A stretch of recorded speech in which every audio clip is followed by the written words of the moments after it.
دوستو، اسلامی تاریخ سے دلچسپی رکھنے والے لوگ سلطان نور الدین زنگی کا نام ضرور سن رکھا ہوگا۔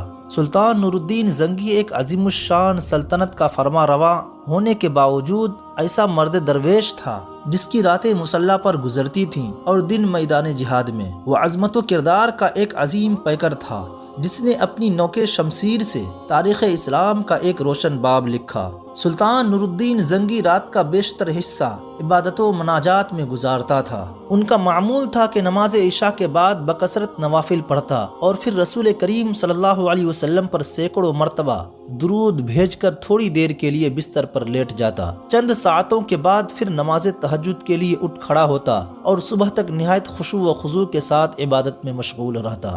بات ہے سن 1162 عیسوی کی کہ وہ ایک رات اوراد و وظائف سے فارغ ہو کر بستر پر لیٹا تو خواب میں 3 مرتبہ رسول کریم صلی اللہ علیہ وسلم کی زیارت ہوئی۔ بعض روایتوں میں ہے کہ سلطان نے متواتر 3 رات حضور کو خواب میں دیکھا۔ ہر مرتبہ 2 آدمیوں کی طرف اشارہ کرتے ہوئے حضور نے فرمایا، نور الدین یہ آدمی مجھے ستا رہے ہیں، ان کے شر کا خاتمہ کر۔ نور الدین یہ خواب دیکھ کر سخت مضطرب ہوئے، بار بار استغفار پڑھتا اور رو رو کر کہتا، میرے آقا و مولا کو میرے جیتے جی کوئی ستائے یہ نہیں ہو سکتا ہے، میری جان مال آل اولاد سب آقا مدنی پر نثار ہے، خدا اس دن کے لیے نور الدین کو زندہ نہ رکھے کہ حضور صلی اللہ علیہ وسلم غلام کو یاد فرمائے اور وہ دمشق میں آرام سے بیٹھا رہے۔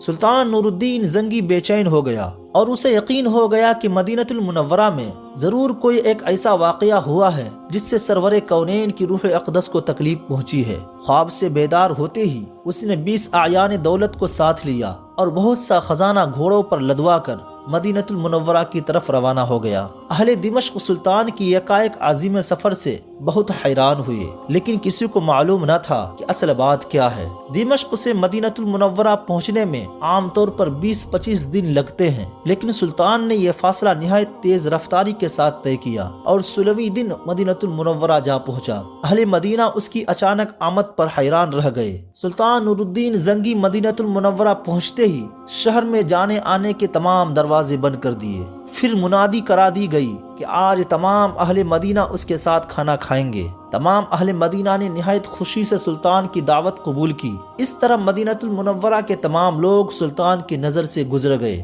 لیکن ان میں وہ آدمی نہیں تھے جن کی شکل اسے خواب میں دکھائی گئی تھی۔ سلطان نے اکابر شہر سے پوچھا کہ کوئی ایسا آدمی تو باقی نہیں رہا جو کسی وجہ سے دعوت میں شریک نہ ہو سکا۔ انہوں نے عرض کی کہ اہل مدینہ میں سے تو کوئی شخص ایسا نہیں رہا جو دعوت میں شریک نہ ہوا ہو، البتہ 2 خدا رسیدہ مغربی جو مدت سے یہاں مقیم ہیں وہ نہیں آئے ہیں۔ یہ دونوں بزرگ عبادت میں مشغول رہتے ہیں، اگر کچھ وقت بچتا ہے تو جنت البقیع میں لوگوں کو پانی پلاتے ہیں، اس کے سوا وہ کسی سے ملتے جلتے نہیں ہیں۔ سلطان نے حکم دیا، ان دونوں کو بھی ضرور یہاں لاؤ۔ جب وہ دونوں سلطان کے سامنے حاضر کیے گئے تو اس نے ایک نظر میں پہچان لیا کہ یہ وہی 2 آدمی ہیں جو اسے خواب میں دکھائے گئے تھے۔ انہیں دیکھ کر سلطان کا خون کھول اٹھا، لیکن تحقیق حال ضروری تھی کیونکہ ان کا لباس زاہدانہ اور شکل و صورت مومنوں کی تھی۔ سلطان نے ان دونوں سے پوچھا کہ تم دونوں یہاں کہاں رہتے ہو؟ انہوں نے بتایا کہ روضہ اقدس کے قریب ایک مکان کرایہ پر لے رکھا ہے اور اسی میں ہر وقت ذکر الہی میں مشغول رہتے ہیں۔ سلطان نے ان دونوں کو وہیں اپنے آدمیوں کی نگرانی میں چھوڑا اور خود اکابر شہر کے ہمراہ اس مکان میں جا پہنچا۔ یہ ایک چھوٹا سا مکان تھا جس میں نہایت مختصر سا سامان مکینوں کی زاہدانہ زندگی کی شہادت دے رہا تھا۔ اہل شہر ان دونوں کی تعریف میں رطب اللسان تھے اور بظاہر کوئی چیز قابل اعتراض نظر نہیں آتی تھی، لیکن سلطان کا دل مطمئن نہیں تھا۔ اس نے مکان کا فرش ٹھوک بجا کر دیکھنا شروع کیا۔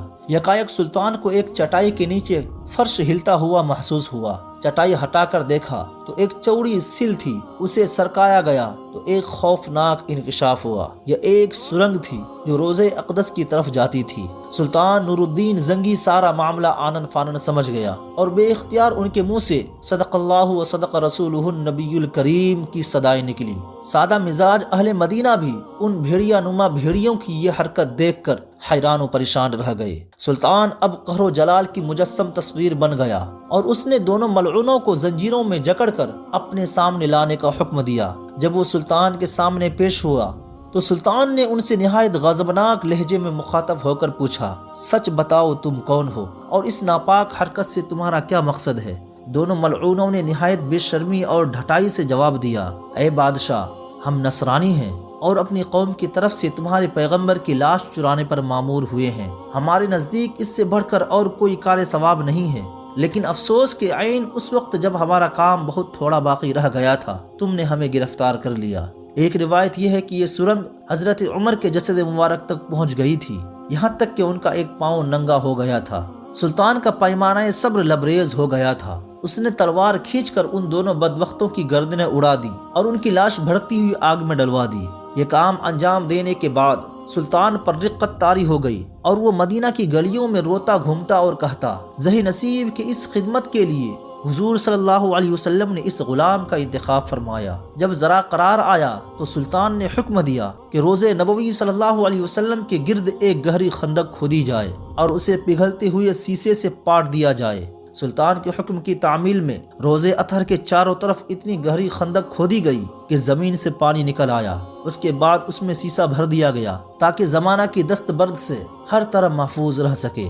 یہ سیسے کی دیوار روضہ اقدس کے گرد آج بھی موجود ہے اور انشاءاللہ ابد تک قائم رہے گی۔ آج بھی اہل مدینہ سلطان نور الدین زنگی کا نام نہایت محبت اور احترام سے لیتے ہیں اور ان کا شمار ان نفوس قدسیہ میں کرتے ہیں جن پر سید البشر نے خود اعتماد فرمایا اور ان کے محب رسول ہونے کی تصدیق فرمائی۔ اس پورے واقعہ کا حاصل کلام یہ ہے کہ اللہ کی محبت کی طرح اللہ کے نبی صلی اللہ علیہ وسلم کی محبت بھی ایک عظیم دولت ہے۔ عشق رسالت جسے مل گیا وہ دنیا و آخرت میں کامیاب ہو گیا۔ ہمیں بھی چاہیے کہ ہم اپنے دل میں دنیا کی ہر چیز سے زیادہ اپنے اللہ کی محبت رکھیں، ان کس کے حبیب کی محبت رکھیں، آمین یا رب العالمین۔ تو دوستو، اگر یہ ویڈیو اچھی لگی ہو تو ویڈیو کو لائک کریں، اور اگر آپ ہمارے چینل پر نئے ہیں تو چینل کو سبسکرائب کرتے ہوئے بیل آئیکن کو ضرور دبائیں تاکہ اس طرح کی ویڈیو آپ تک پہنچتی رہے۔ ملتے ہیں پھر ایک نئے ویڈیو کے ساتھ۔ خدا حافظ۔